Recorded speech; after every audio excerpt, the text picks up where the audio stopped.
up, though? You already know what this is. Respect the worst if you don't respect the best.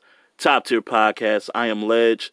Gonna hit y'all with a roundup, just some battle rap related content before the weekend. Just gonna get right off into it, man. Danny Myers versus Myron Bar Festival. Also after this, I'm gonna hit y'all with my Q&A. I know people have been asking about it. A couple people. I brung it back. I'm gonna get into those questions shortly. But Myron versus Danny, my goodness, that was crazy. Very crazy battle. Man, that was different.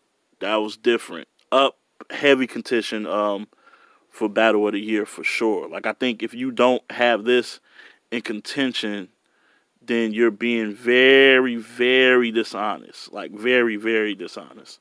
So, and I want to say that I do like the fact that there wasn't, not only were there any wasted lines in this particular matchup, but it was very, very little filler.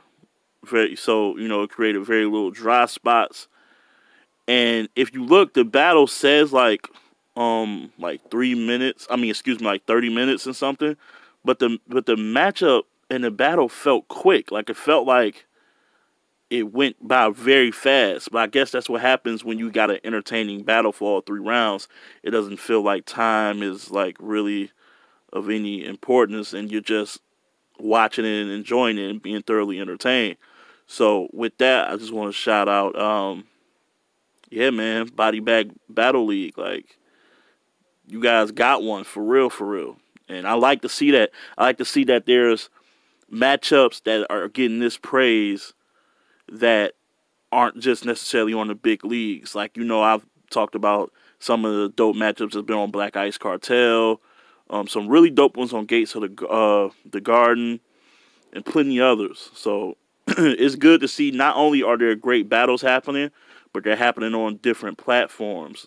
Like, that's really positive for battle rap. It really, truly is.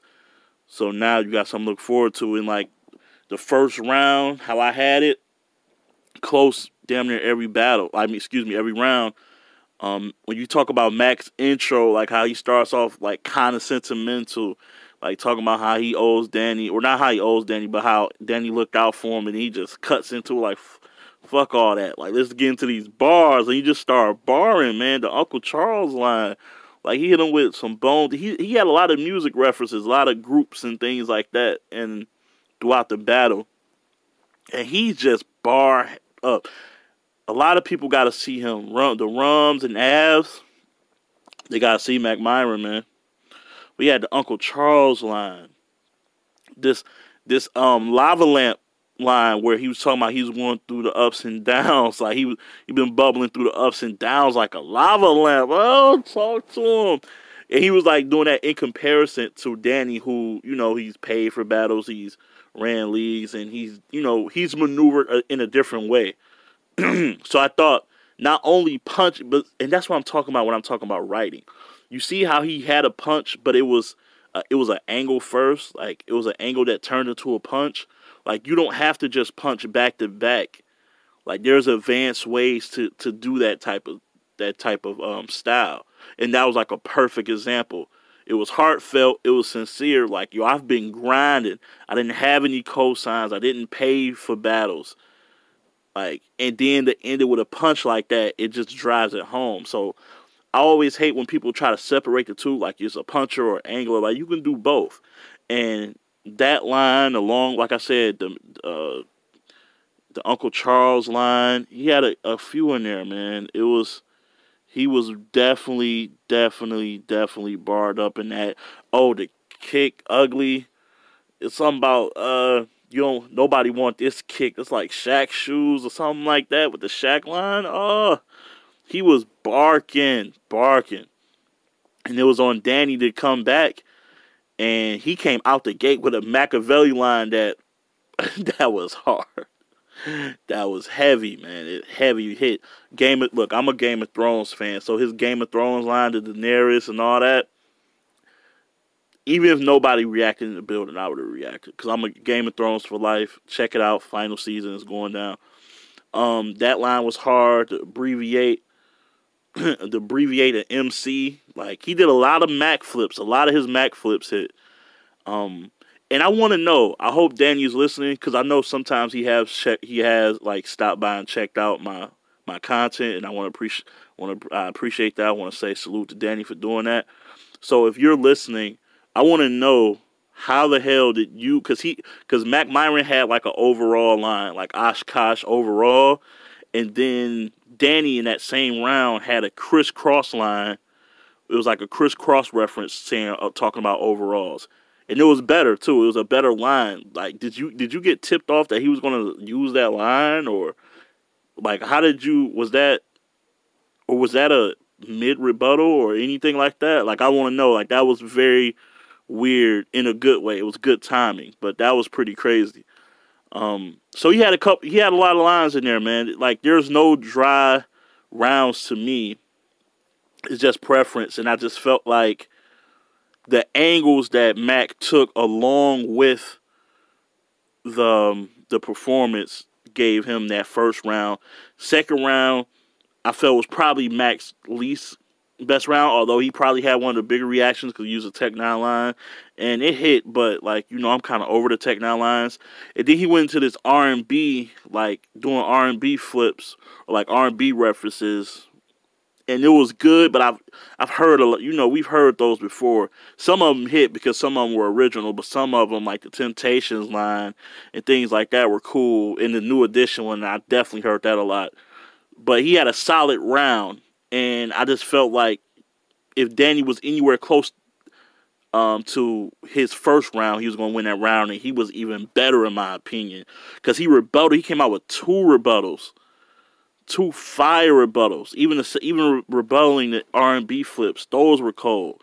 The McIntyre, like the Rebus, like, it's gonna hit McIntyre family like the Rebus. Oh my, see, y'all know I don't give away lines. This how dope this battle was. It got me repeating. Like, I feel like I'm not even recording right now. This shit is crazy. Anyway, he had a McIntyre line. He had a 4K resolution line. He was barred up. Barred up. Shout out to Body Bag Battle League. The crowd was into this battle. Some would say they were doing a little too much when everybody's bum rushing after a big line and pulling your shirt up. I'm not much of a fan of that, but you know what? They didn't do it for long. It didn't disrupt the battle too much. But yeah, that was cool. But Danny definitely got the second. And the third, I felt it was close, but I gave it to Myron, the Booker T line. The T-Rex line was probably the haymaker with Ill Will jumping into it. That got probably the biggest reaction, and that's for Danny. He had like a couple of lines here and there. The King Solomon joint. I really loved the McDonald's Half Moon Mac line, and the the train conductor line. I thought people were asleep on it, but they got it. That was cold. He did have a pause line, though, when he tried to rebuttal, talking about his girl gave you the pipe. Pause. Like, ain't no girl giving you the pipe. Pause. But the crowd reacted to that. Like, I don't think y'all heard that right. We not doing that. We not doing that, Danny. But I guess that's what happens when you try to freestyle rebuttal. It didn't come out the way it's supposed to, but it still got a reaction, I guess. But I'm pausing that. But all in all, classic battle, in my opinion. It got mad replay value, just like Bad News and Tay-Rock. I'm going to be watching this battle a lot, even after this review. But right now, I got it Mac 2-1 with the first and the third. Danny's second round was crazy, though. Danny might have had the best round, though. I feel like that second was so crazy. But, yeah, man, that's how I'm giving it up on this episode of Roundup. Now it's time to get into a quick Q&A. Yo, want to talk to you real fast about Anchor, all right? Anchor is a one-stop shop for recording, hosting, and distributing your podcast. Best of all, it's 100% free and ridiculously easy to use. And now Anchor can match you with great sponsors too, so you can get paid to podcast. That's pretty dope, right? All you have to do is go to anchor.fm/start. Once again, that is anchor.fm/start. You'll get acclimated. Look, man, on here, there's podcasts for literally everything: food, movies, entertainment, health, fitness, you name it, they got it. So why don't you come on in, grab a seat, and start podcasting soon. So yeah, man, with these Q&As, just real quick, like I said, shout out to the people who gave me some questions that they wanted to find out and hear about. Starting with my man Battle Rap Q, be talking shit with him in Punch Ultimate Debate League on the Discord. They also got Punch Ultimate Debate League as far as the channel on YouTube. So definitely check that out. Pretty dope, pretty dope stuff. A couple of his questions is a joking one about me and him had like a DJ battle. Look, man, you went like 25 more minutes than I did. That's why you won. But anyway, one of his questions was, is battle rap getting better or is it stagnant? Battle rap is getting better in certain areas and it's lacking in a few. I think it's getting better with this diversity, with it expanding. First of all, particularly with the leagues, not just staying stationary. Because you remember back in the day, everybody was territorial. Grind Time or whatever was stay on the West Coast. I know they had like subdivisions like Grind Time, New York, and all that. But I'm talking about actually traveling with the events, like going on stage shows and things like that. Like Smack with all of his big events will stay in New York. So I like that has dissolved and they're starting to move around a bit more. I do like seeing talent come out the South and Canada and, even overseas. So in that aspect, it's getting better. Maybe it's not as potent because everybody is very trendy. Like if it's a style that's being popularized, the battlers tend to like want to mimic that. And that's back in the day, that wasn't really the case. It's just even if somebody did happen to sound like somebody, it wasn't because they like idolized them and mimicked them. It was just because, hey, they're popping that same shit where they're at now. But strongly, like you see a lot of twerk templates right now. You see a lot of twerk templates. You see a lot of I would say Loaded Lux clones and things like that. So you're seeing it, and maybe that's because battle rap has hit that peak where it's so popular that kids and people, or not kids obviously, but grown-ups and teenagers want to just be like those guys that they see on TV or they see on pay-per-view now. It's hit that pinnacle. So in some areas it have gotten better. I do think the commercialization of it can improve, but we'll see. I would say I'll let you know at the end of the year, for the most part, how much better it's gotten. Because I feel like this is a big year. This is a make or break year in total. Because, a lot has been riding on the resolution card with Cassidy. And also with Lux and Verb coming up on Gnome 9. And just battle rap in general. King of the Dot is having a strong year.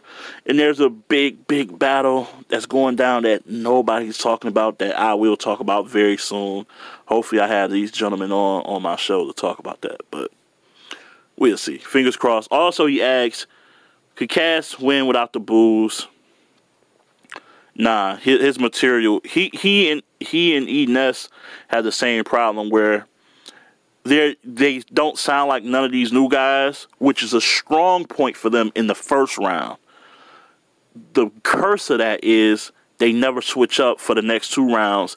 And while you're the newness of how they sound, like when you first hear the first round versus Jay Mills of E-Ness when he's just flowing like he's on a beat, it's just kind of refreshing. And then, so like, even if he's saying something that's all right, it just sounds nice because he's sounding different than everybody else. So you give him that round. But that's how he is the same all three rounds.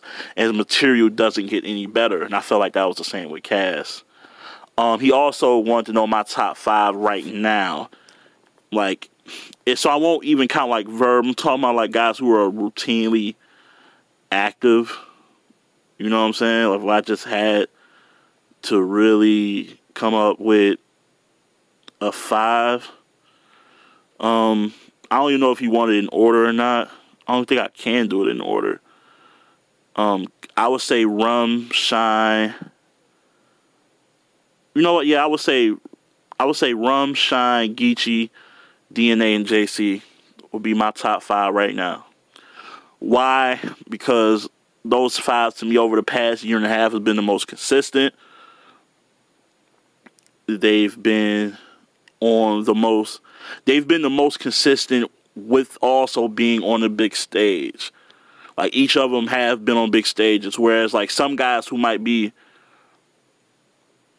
and I don't want to say like Danny, for instance, like he's been putting in work. Don't you know I fuck with like what Danny's been doing? Like, he's been putting in work, but 80 to 70% of it has been on like smaller leagues, and y'all know I'm for the smaller leagues, so like that doesn't knock it, but I'm just saying that does have some type of weight on there. So that's really why. There's nothing that really separates these 5 from me. Like, because JC went against DNA and Geechee. I feel like he beat DNA, lost to Geechee. Geechee went against Rum and Shine. I feel like he beat, and he went against like JC. Like, so they all kind of intermingled and battled each other. And I felt like all of the outcomes are pretty much split. And yeah, so like that's my reason for them as my top 5 for right now.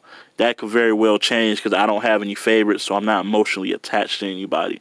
So let's shout out to my man Battle Rap Q. Follow him on Twitter. Please, please, please do that. I forgot who else. Oh no, I did not. Shay, Shannon, Danielle. She is very cool. You'll probably see her in my comments on YouTube. She's been a supporter for some time now. I appreciate her very, very much. You can follow her Twitter handle is at Shay Danielle 7.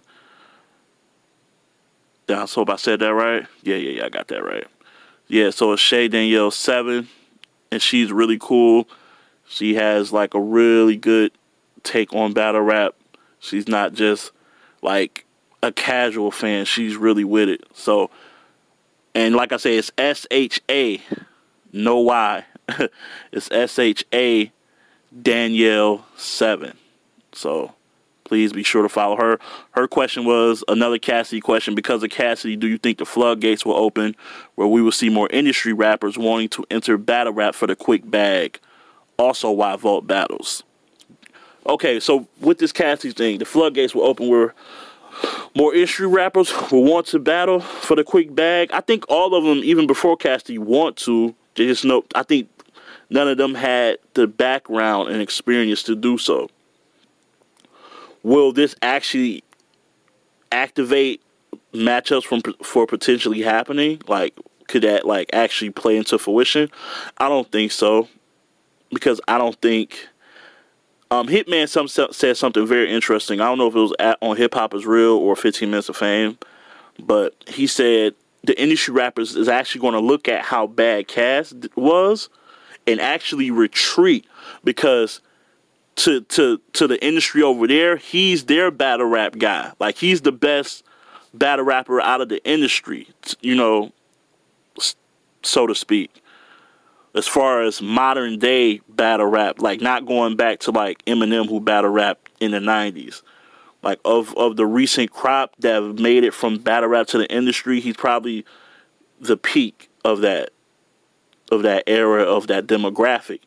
And if he got, by and large, I know there's some Cassidy fans who still think he won, but by and large, he lost pretty clearly. I think it'll be an adverse effect to that. But I have said, I don't know if you was listening back when I first started, I do think Verbal Warzone is a platform where more industry rappers will feel comfortable going on, because they're rapping on beat, and it allows them to stay in rhythm with a pattern. And I do think like a Lloyd Banks could do well on there, or, you know, even, I don't know, like a Corey Guns or somebody. I do think that can lend itself to getting a bag if you're looking at Verbal Warzone, where it's rapping on beat. But as you can see, being on stage a cappella is a whole different animal. So I don't think that. And why vault battles? I think they will. That's the whole purpose of these band legacy joints, because everything is getting released and there isn't no vault stipulations. So you better come with your A game or you're gonna get embarrassed. The reason for that, I guess in the beginning, was just to protect your brand, you're putting out battles that got vaulted, and because people are choking, they're gonna be like, damn, if you're releasing all these battles where people are choking, like, why are we even watching your content? Like, this is the type of product you produce. So I understood it then, but to counter it now with, hey, it's coming out, we don't give a fuck, because now they have leverage, like, they have legs in the game. They did that early in the game when they was trying to build their following. Now, like, smacking them guys, they're following strong to where even if they have a battle where there's a guy choking, and choking in battles just seem to get a pass nowadays anyway, so it's not as much as a detriment to you. So hopefully I answered that to the best of my abilities. And yeah, that was Shay Danielle. Excuse me. So like I said, Shay Danielle 7. I appreciate that. Moving right along to my man's D Jesus. And you can follow him on Twitter as well. That's right. You can follow him at, J2DED.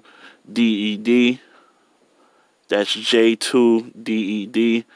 My man is really intelligent, has a really good perspective on things. And his question was, what do you say? Who do you think is the most dangerous battle rapper in the world right now? Also, what performance are you looking forward to the most at Band Legacy? Well, I'll answer the first one. Who I think is the most dangerous battle rapper in the world right now? Probably Rum Nitty. If I had to pick one guy, one, because he's ultra consistent. His punch rate, he hits a lot. His punch ratio is nice. Not even gonna hold you. And two, because he's adding so much to his game now. He rebutted against Twerk. He can rebuttal now. He can slow down. He mixes up his punches differently now. If you look at the battle against T-Top, he kind of started off slow into like this story build to get to his punch. Like I just talked about it with Myron, where he was like angling into a punch. Like so he's kind of getting out of that whole back-to-back-to-back bag. Whereas like somebody like Big K, he just does that all the time. I mean, there's no change in it. Rum is adding some nuance to how he punches. And that makes it completely dangerous. Also, the performance aspect of punching. He acts out his bars better than anybody that really was punching. Think about like D Jesus, my man. Think about all the elite punchers in the game. Conceded. He wasn't really a showman. He just like was very cocky and arrogant, and it played well on camera. But he didn't act things out. He wasn't a performer. Big K just stood there back to back, one spot. B Magic rapping on beat all the time in the rhythm, just punching. Av just in one spot. Like Rum is doing different things. He's bouncing around. He's moving around. He's rebelling. He's dunking on Suge, dunking on he's adding so much to the punch game to where I've never heard really punchers being called elite writers like that. Like, don't get me wrong, like JC can punch and is really a great writer, but it's more than just punching with him. It's how he can, like, his wordplay and things like that too as well. But just a pure out puncher never really got the credit for being the elite writers like somebody like he's put it like this, like Daylight, Loaded Lux, and I would say Quantum Physics. They punch, but they were getting credit for being elite writers because they were doing much more words. They were very word efficient and word heavy. So for Rum to just take over the game right now. Now he has to control his temper, and I worry about that in this Shine matchup.